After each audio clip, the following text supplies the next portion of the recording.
आज माननीय मंत्री परिषद के सम्मुख जो टोटल विषय थे वो 15 लिस्टेड थे। 15 में से 14 पर निर्णय लिया गया है, 1 पर कमेटी बनी है। आज राज्य में कोविड की स्थिति को लेकर, आने वाले प्रवासियों को लेकर, वर्तमान में जो स्थिति है उसको लेकर, आने वाले समय की स्थिति को लेकर क्या हमें करना है उसको लेकर, माननीय न्यायालय का आदेश आया उसको लेकर, ये सब चर्चा विस्तृत रूप से की गई। इस संबंध में जो 13 और 20 तारीख के बीच का हमने आकलन किया, प्रवासियों की संख्या जैसे जैसे बढ़ती गई वो आकलन हम लोगों ने किया है। जो टोटल रिपोर्ट है 13 तारीख को हमारे यहाँ 9,820 हमें प्राप्त हुई थी और 20 तारीख को टोटल रिपोर्ट जो है वो 13,048 जो रिपोर्ट हमें प्राप्त हुई है कोविड की टेस्ट की रिपोर्ट,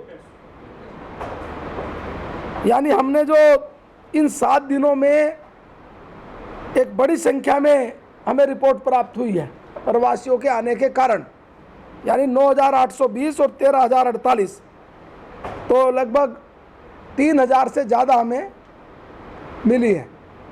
इसकी जो संख्या निगेटिव है, जो इसमें से 9750 13 तारीख तक थी, आज तक वो 12,945 हो गई। जो पॉजिटिव केस थे 13 तारीख को 70 थे और कल 20 तारीख तक वो 130 हो गए। जो रिकवर्ड थे 13 तारीख को 46 थे और कल तक वो 53 हुए। हमें सबसे ज़्यादा जो देखने को मिला कि जो डबलिंग था, पहले हम 45 दिन थे हमारा डबलिंग में, अब वो 9.5 दिन आ गए। रिकवरी परसेंटेज पहले हमारा 65 था, वो घटकर 40 आ गया है। हमारे 3 जिले टिहरी, चमोली और बागेश्वर, ये नए जिले थे जो इफेक्ट हो गए हैं। इस प्रकार जो एक आकलन हम लोग कर रहे थे कि जो हमारे प्रवासी भाई आएंगे तो उनके कारण इस प्रकार की परिस्थिति बनेगी, और वो परिस्थिति हमें सामने नज़र आई है जो हमारे आज के हमने आकलन किया है। हमने थोड़ा सा ब्रेकअप और भी आज पूरी चर्चा में लिया है कि जो अभी तक हमारे केस आए उसमें जो फॉरेन रिटर्न थे उनकी जो पॉजिटिव संख्या थी वो 5% है। जो हॉस्पिटल के विजिट रिलेटेड थे वो संख्या 6% है। जो हमारे मरकज वाली और वो उस समय तबलीग वाला आए थे वो 32% है। एक केस ऐसा आया है जिसकी हमें हिस्ट्री नहीं मिली, केवल एक केस है 1%, जिसको हम अभी ढूंढा है, वो अचानक ही आया निकल के, तो उसको हम नहीं मिल पाए। हम जो अभी प्रवासी आए हैं वो 56%, यानी इस आंकड़े को मैं इसलिए बता रहा हूं कि जो प्रवासी आए 56% और जो मरकज, यानी ये लगभग 88%, 88 दोनों मिलाकर 88, 32 वो थे जो मरकज के कारण यहाँ आए थे तबलीग के कारण। अब जो हमारे आ रहे हैं वो प्रवासियों का, अब चूंकि हम लोगों ने दिल्ली और बंबई से लाना शुरू कर दिया है, इसलिए अब टेस्ट भी थोड़े बढ़ाए जाएंगे। कल माननीय न्यायालय ने एक निर्णय दिया था, उस निर्णय में उन्होंने कहा था कि बॉर्डर पर सबको रोककर, और वो जो ऐसे क्षेत्र से आ रहे हैं जो रेड जोन या कंटेनमेंट जोन से आ रहे हैं उनको पहले टेस्ट किए जाए।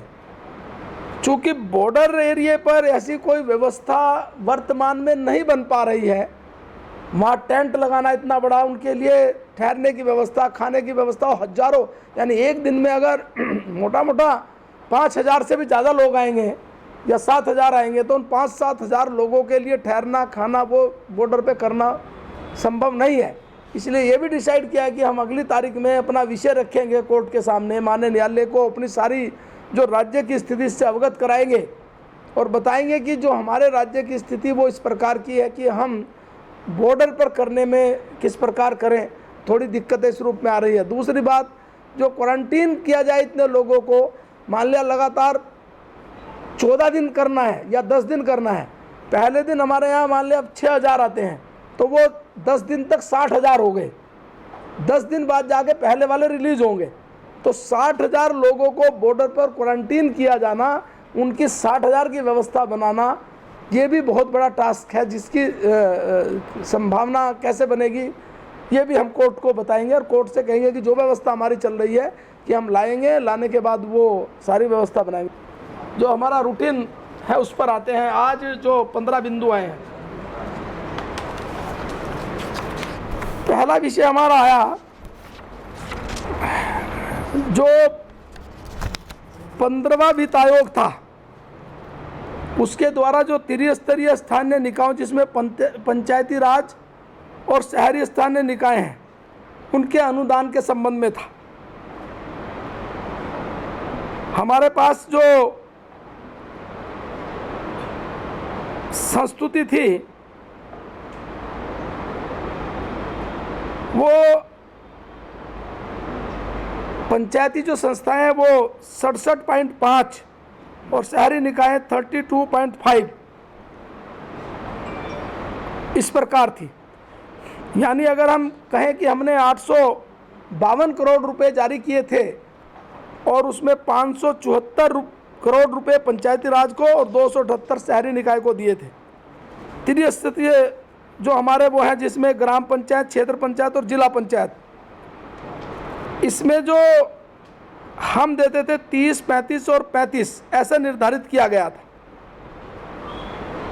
30, 35, 30 और 35, ग्राम पंचायत 35, क्षेत्र पंचायत 30 और जिला पंचायत 35। ग्राम पंचायत जो हम देते थे, ग्राम पंचायत 35, क्षेत्र पंचायत 30 और जिला पंचायत 35।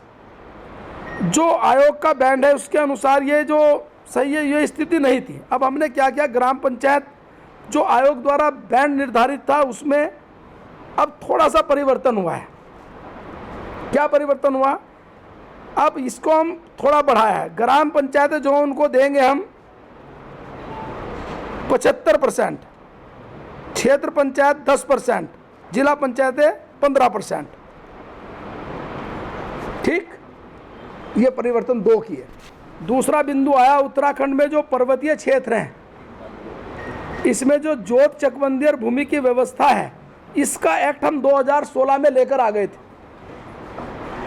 आपको याद होगा, कई बार इसकी चर्चा भी हुई, लेकिन नियमावली नहीं थी, इसलिए एक्ट को प्रभावी रूप से जारी करने के लिए नियमावली होना नितांत आवश्यक था। आज हमने वो नियमावली की संस्तुति दी है। अब ये एक्ट पहले आ गया था, अगर नियमावली में जो हमने प्रमुख रूप से दिया उसमें वही दिया है कि उसका नाम, परिभाषाएं, चकबंदी समिति की संरचना कैसी होगी, प्रमुख बिंदु उसके जो अगर है तो ये मैं बता रहा हूँ। नोटिस कैसे दिया जाएगा इस संबंध में लिखा है, यानी जो 2 चकबंदी करने वाले हैं उनको नोटिस जारी करने का तरीका क्या होगा। इसी प्रकार से जो उसका प्रकाशन कैसे करेंगे, इसके बाद गांव के जो नक्शे बनेंगे उनका पुनरीक्षण कैसे होगा, घाटों का अवधारणा कैसी होगी, उसके बाद चकबंदी की अधिसूचना कैसे की जाएगी, उसको रद्द कैसे किया जाएगा। इसके बाद अगर कोई झगड़ा आता है तो उस झगड़े को किस प्रकार से किया जाएगा, समाधान कैसे करेंगे। यानी ये नियमावली एक उस एक्ट के अनुसार बनाई जिससे कि वो चकबंदी प्रक्रिया तेजी से शुरू हो जाएगी पर्वतीय क्षेत्र में। इसका नाम है उत्तराखंड जोत चकबंदी एवं भूमि व्यवस्था नियमावली 2020। एक उत्तराखंड पेयजल संसाधन विकास एवं निर्माण निगम में जो प्रबंध निदेशक था, उसके जो चयन था, उस चयन में थोड़ी से संशोधन किए गए हैं। चयन में क्या किए गए, पहले क्या था, पहले निदेशक का जो वेतन था वो वेतन बैंड 4 में था और उसका ये नहीं था कि वो उसका कार्यकाल और अधिकता सीमा में, इसमें दोनों का उल्लेख नहीं था। एक डायरेक्टर तो बन गया लेकिन ये त्रुटि थी उसमें।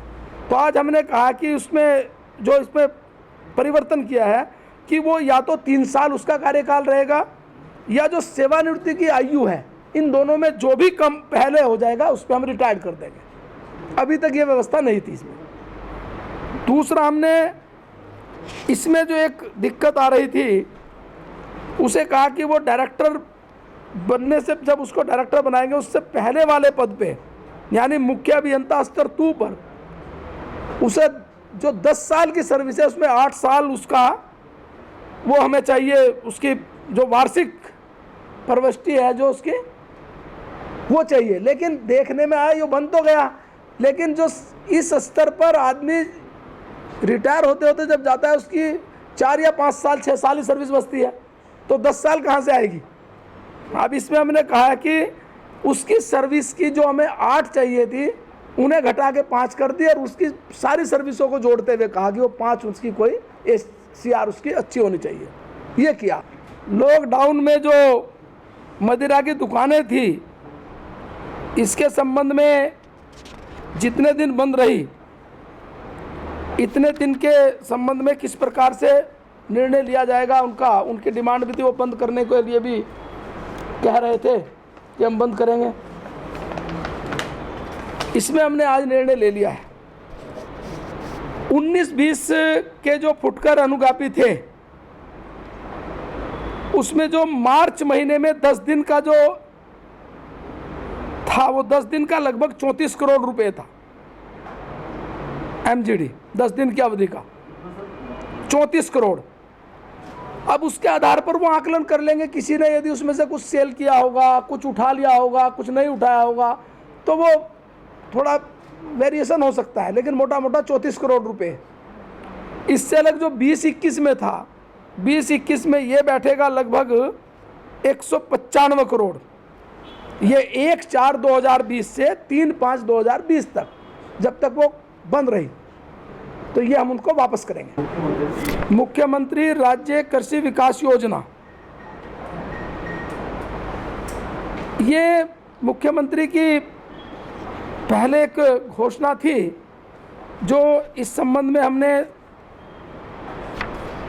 कुछ निर्णय, जैसा हमारे किसानों के लिए उस रूप में जो एग्रीकल्चर करते हैं और उसके एग्रीकल्चर में विभिन्न प्रकार की खेती करते हैं, तो उनको क्या क्या लाभ हम देंगे, इसमें से मैं आपको प्रमुख रूप से बता रहा हूँ कि भारत सरकार और राज्य सरकार के द्वारा कुछ योजनाएं होती है तो उसमें गैप फंडिंग होता है। तो ये योजना के अंतर्गत हम उस गैप फंडिंग को करेंगे। यानी भारत सरकार ने कहा कि हम किसी योजना पे 70 रुपये देंगे, राज्य 30 रुपये दे, तो इस योजना के अंतर्गत हम वो 30 रुपये का भुगतान करेंगे। एक। दूसरा, राज्य से संबंधित जो कृषि से संबंधित योजनाएं होंगी उसके निष्पादन की प्रक्रिया में शिथिलता एवं स्वायत्तता प्रदान करना इस योजना के अंतर्गत होगा। तीसरा, कृषि जलवायु प्रौद्योगिकी प्राकृतिक संसाधनों की उपलब्धता के आधार पर जिला एवं राज्य हेतु कृषि योजनाएं बनाई जाए, यह भी इस योजना में सम्मिलित किया गया है। इस प्रकार से ये हमने लगभग 10 बिंदु हैं जो इसमें रखे जाएंगे। चौथा, यह सुनिश्चित करना कि स्थानीय आवश्यकताएं प्राथमिकताओं को राज्य की कृषि योजनाओं को ठीक प्रकार से प्रदर्शित करना, केंद्रीय कार्यकलापों के माध्यम से महत्वपूर्ण फसलों के उपज के अंतर को कम करने के लक्ष्य को प्राप्त करना, कृषि एवं संबंधित क्षेत्रों में किसानों को अधिकतम लाभ प्रदान कराना, कृषि एवं संबंधित क्षेत्रों के विभिन्न घटकों का समग्र प्रकार से समाधान करना, आवश्यकता अनुसार कोई योजना को राज्य के विकास हेतु आवश्यक हो उसको लागू करना। इस योजना में भारत सरकार राज्य सरकार द्वारा निर्धारित मानकों के आधार पर व्यय किया जाएगा। इस योजना के अंतर्गत जिला योजनाओं को एकीकृत करते हुए व्यापक कृषि योजना तैयार की जाएगी। ये हमने किया। पहले जो हम बीज खरीदते थे वो उत्तराखंड बीज एवं तराई विकास निगम से, राष्ट्रीय बीज निगम, नेफेड के माध्यम से, गोविंद बल्लभ पंत कृषि। अब इसमें हमने जो खरीदते थे इसमें 3 और जोड़ दिए, वहाँ से हम खरीद सकते हैं क्योंकि वो भारत सरकार के ही हैं, तो उसमें रेट फिक्स रहते हैं, कोई प्रक्रिया। एक तो हमने कृषि विश्वविद्यालय पंतनगर और उसका दूसरा विश्वविद्यालय ये अपना टिहरी वाला वर्षा। दूसरा, भारतीय कृषि अनुसंधान परिषद ICAR, इनसे भी बीज का क्रय किया जा सकता है। भारतीय कृषि अनुसंधान परिषद, बस ये 3 और बड़ा है इसमें। राज्य में वन जीव और अवैध शिकार अपराधों को नियंत्रण हेतु गढ़वाल मंडल, कुमाऊं मंडल हेतु गठित वन्य जीवन अपराध नियंत्रण इकाइयों का जो क्रियान्वयन होना उनके पदों के सृजन के संबंध में था। ये जो अपने विभाग में ही काम करने वाले लोग हैं उसके लिए हमने जो पद हैं उनकी अनुमति आज हमने दी है कि वो पद 14 पद इस प्रकार से होंगे। तो वो विभागीय पद होंगे, खाली इनकी पहले ही आ गया था ये, इनके पद सर्जन की अनुमति दी। पद सर्जन भी वही होंगे जो विभाग में एक प्रकार से डेप्यूटेशन में होंगे, उनको घोषित करना खाली। नाम बताऊं, वन सहायक वन संरक्षण, क्षेत्रीय वन अधिकारी, वन दरोगा, वन संरक्षक, एक ये होगी एक जगह। फिर इसके बाद हम जाएंगे सहायक वन संरक्षक, वन अधिकारी, वन दरोगा, ये ही पद है, 14 पद है। राज्य सरकार में पहले क्या था, ये स्वास्थ्य विभाग से संबंधित ज़्यादा था विषय, कि कई बार डॉक्टर ज्वाइन करते थे और ज्वाइन करने के बाद वो उनको निकालना बड़ा कठिन होता था। वो 10-10 साल तक ड्यूटी पे नहीं आते थे, 8-8 साल ज्वाइन कर चले गए। अब राज्य में इसमें जो था वो हमने कर दिया 5 वर्ष। इसमें क्या किया कि 2 तरह किया। एक तो जो वित्तीय पुस्तिका खंड 2 है उसके अनुसार बिना अवकाश के 5 वर्ष से अधिक अवधि की अनुपस्थिति के बाद अनिवार्य रूप से अनुशासनात्मक कार्रवाई के संबंध में, यानी उसको या तो वो पुणे आएगा या फिर नौकरी से बाहर कर देंगे, ये निर्णय अब ले लिया। पत्रकारिता में उत्तराखंड सूचना एवं लोक संपर्क विभाग राजपत्रित सेवा नियमावली में छोटा संशोधन लाए। जब पहले हम लोग जब सूचना अधिकारी का पद भरते थे तो उसमें लोक सेवा आयोग से एक दिक्कत आई। हमने कहा कि वो ग्रेजुएट होना चाहिए और उसमें एक और था, ग्रेजुएट के साथ साथ वो हिंदी में उसके पास वो होना चाहिए डिग्री में। अब जो मान लिया किसी ने बीएससी किया, वो हिंदी कैसे पढ़ेगा, तो ये पद भरे नहीं जा रहे थे। आज संशोधन हमने ये किया है कि वो ग्रेजुएट हो और उसके बाद यदि उसके पास 1 साल का पत्रकारिता में डिप्लोमा हो तो उसको मान लिया गया। दूसरा, यदि उसने पत्रकारिता में डिग्री की है तो वो पर्याप्त है। फिर तो बस ये संशोधन किया। कुछ निर्णय हमने लिए हैं कोविड के कारण। एक तो जो इसमें परिवहन व्यवसायी हैं उनके वाहन परमिट और जो कर में वो छूट से संबंधित है। एक तो क्या किया हमने, जो इस कैटेगरी में किन लोगों को हमने लिया वो मैं आपको बता रहा हूं। सभी सार्वजनिक सेवायानों, stage carriage bus, contact carriage bus, contact carriage taxi, maxi, cab, contract carriage auto rickshaw, contact carriage Vikram, महल वाहनों के दिनांक 31/1/2020 को जो 2021 हेतु जो नवीनीकरण था उस नवीनीकरण को अब 1 साल के लिए बढ़ा दिया गया है। ये लगभग 14 करोड़ 23 लाख बैठेगा जो राज्य सरकार वहन करेगी। टैक्स में हमने इसी प्रकार बस, taxi, cab, maxi, auto rickshaw, Vikram, इन्हें जो परमिट होता था उसमें 3 महीने की छूट दी है। ये कौन सा टैक्स है? जो टैक्स होता था रोड टैक्स होता है, रोड टैक्स, हाँ जी, रोड टैक्स होता होगा, वो रोड टैक्स होता है जिसको मोटर यान कर 3 महीने का ये पड़ेगा 63 करोड़ 28 लाख, ये भी राज्य सरकार वहन करेगी। तो ये 2 तरह की छूट हमने इसमें दी है। हमारे यहाँ सर्व शिक्षा अभियान में हाँ 2 तरह की थी। एक तो राष्ट्रीय माध्यमिक शिक्षा अभियान, एक थी शिक्षक शिक्षा। इन दोनों का एकीकरण करके समग्र शिक्षा इस प्रकार की एक योजना भारत सरकार लाई जिसमें हमने भी इन दोनों का एकीकरण किया। हमने किया क्या है इसमें, खाली ये किया है जो पहले टोटल पद थे वो पद 2677 थे इन दोनों के मिला के। अब जब एक बना दी भारत सरकार ने भी, वो पद कम होके ये हो गए 1959, वो हमने किए हैं, जिसमें वो CRC BRC ये सारे इसी में आते हैं। दो तरह की हमारे यहाँ राज्य में व्यवस्था होती थी। एक व्यवस्था थी राष्ट्रीय माध्यमिक शिक्षा अभियान, एक थी सर्व शिक्षा अभियान। ये दोनों को खत्म कर दिया और समग्र शिक्षा इस प्रकार का एक अभियान भारत सरकार ने चलाया। इन दोनों के पदों को इकट्ठे करे, उनमें से कम करके और इसको ओके कर दिया। 2677 थे दोनों में अलग अलग करके, अब 1959 कर दिया। लॉकडाउन के कारण जो पर्यटन उद्योग है इस पर प्रतिकूल प्रभाव पड़े। इसमें हमने क्या किया कि जो इसके अंतर्गत जो उद्योग हैं पर्यटन उद्योग, इसमें जो हर बार हम पानी में बिल बढ़ाते थे वो 15% था, जिसमें हमारे व्यवसायी जितने भी हैं व्यवसायिक में हम 15% बढ़ाते थे। इस बार हम उसको 9% बढ़ाएंगे, मतलब उसको 6% छूट देंगे। इसी प्रकार से जो श्रम सुधार के संबंध में जो बोनस है उसके संबंध में एक निर्णय लिया गया है आज।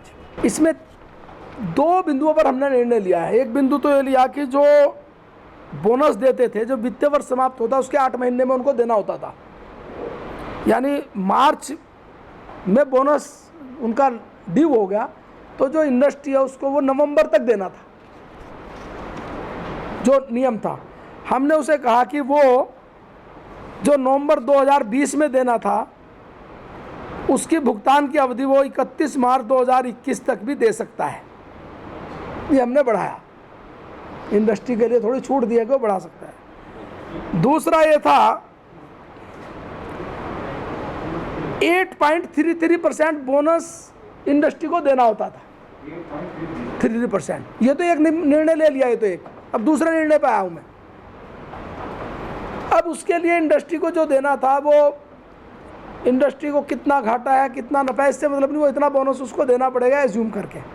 हमने कहा कि जो इंडस्ट्री नफ़े में होंगी वो इस बोनस को देंगी, लेकिन इसके लिए चूँकि सेंट्रल एक्ट है, राज्य को इतना अधिकार तो था कि हम इसको 1 साल के लिए 2 साल के लिए 6 महीने के लिए डिफर कर सकते थे, लेकिन हमने कहा कि वो इंडस्ट्री जो मुनाफे में होगी वो इसको दे बोनस को, और इसको हम भारत सरकार भेजेंगे, जैसी अनुमति होगी करेंगे। ये जो टूरिज्म विभाग के अंतर्गत हैं, इसमें जो पर्यटन विभाग और अन्य विभागों में पंजीकृत पर्यटन एवं अन्य इकाइयों की संख्या जो लगभग 2.5 लाख है, जो लगभग 2.5 लाख है। तो इसमें जो हमने निर्णय लिए हैं, इसमें 3-4 तरह के निर्णय लिए हैं। मैं अलग अलग करके सारे आपको बता रहा हूँ। पहला हमने ये लिया है कि 2,43,000 जो मैंने बताया 2.5 लाख जो कार्मिक हैं इसमें काम करते थे, यानी जिसमें एक तो पर्यटन विभाग हो गया, एक अन्य विभाग जो नगर पालिका पंचायत यहाँ भी कोई रजिस्टर्ड कराया होगा और उनकी गतिविधियाँ पर्यटन विभाग में थी या अन्य विभाग में रजिस्टर्ड थी, वो मैंने काउंट करे हैं, बाकी काउंट नहीं करे। अभी कुछ और लोग भी आएंगे जो रजिस्टर्ड नहीं थे। इसमें क्या किया हमने, इसमें जो प्रत्यक्ष रूप से इसमें काम करने वाले लोग थे वो संख्या तो बताई 2,15,000 जो प्रत्यक्ष इनमें काम करते थे टूरिज्म विभाग की गतिविधियों में। इससे अलग जो परिवहन विभाग के ऑटो ई रिक्शा आदि के जो पंजीकृत हैं वो 27,239 ये भी इसमें हमने जोड़े हैं। 27,239 ये भी इसमें जोड़े हैं। ऑटो और कौन से होंगे? इसमें जोड़े में ई रिक्शा, ऑटो जो पंजीकृत हैं, इसे हम वन टाइम आर्थिक सहायता देंगे। फिलहाल वर्तमान में 1,000 रुपये इनके अकाउंट में डालेंगे। इसी प्रकार से जो वीर चंद्र सिंह गढ़वाली पर्यटन की स्वरोजगार योजना है और एक दीनदयाल होम स्टे योजना है, उनके लिए जो अप्रैल से जून प्रथम क्वार्टर पर जो ऋण पर ब्याज लगेगा उसकी प्रतिपूर्ति बैंकों से प्राप्त करके वो हम करेंगे, सरकार करेगी। इससे अलग जो प्रदूषण नियंत्रण बोर्ड जिन पर्यटन और औद्योगिक इकाइयों के संचालन की सहमति 2020 तक दी गई थी, पर्यटन विभाग के अंतर्गत और या औद्योगिक इकाइयों को प्रदूषण नियंत्रण बोर्ड का जो सर्टिफिकेट लेते हैं वो 2020 तक था, उसे 21 तक बढ़ा दिया जाएगा। इसी प्रकार एक निर्णय हो लिया टूरिज्म में, यह आबकारी विभाग को निर्देशित किया गया कि होटल रेस्टोरेंट द्वारा 2021 में जो बार थी उसका जो शुल्क लगता था 3 महीने के लिए उसे कम करने के लिए कहा गया है, कम करेंगे। इसी प्रकार से जो पर्यटन विभाग है उसके अधीन जो पंजीकरण होते थे या नवीनीकरण कराने की या पंजीकरण कराने का, उस शुल्क को भी 1 साल के लिए समाप्त। अब वो पंजीकरण या नवीनीकरण कराएंगे, उनसे कोई पैसा नहीं लेंगे। आज प्रमुख रूप से हमने पर्यटन विभाग के अंतर्गत जो पर्यटन की गतिविधियां हैं उनके संबंध में कुछ महत्वपूर्ण निर्णय लिए हैं। हमारे राज्य में 2.5 लाख पर्यटन की गतिविधियों में काम करने वाले जो कर्मचारी थे, जो रजिस्टर्ड थे या जो ई रिक्शा, 3 व्हीलर इत्यादि रजिस्टर्ड थे, उन सब के अकाउंट में 1,000 रुपये डाले जाएंगे। इससे 25 करोड़ रुपए का व्यवहार होगा जो राज्य सरकार वहन करेगी। इसी प्रकार 1 साल के लिए जो टूरिज्म विभाग में रजिस्टर्ड कराना या नवीनीकरण कराना, उससे कोई पैसा नहीं लिया जाएगा। प्रदूषण विभाग की एनओसी लेने के लिए जो सीमा 2020 तक थी उसको 21 तक बढ़ा दिया गया है, उनसे किसी प्रकार का शुल्क नहीं लिया जाएगा। तो ये टूरिज्म विभाग के अंतर्गत प्रमुख निर्णय हम लोगों ने आज लिए हैं।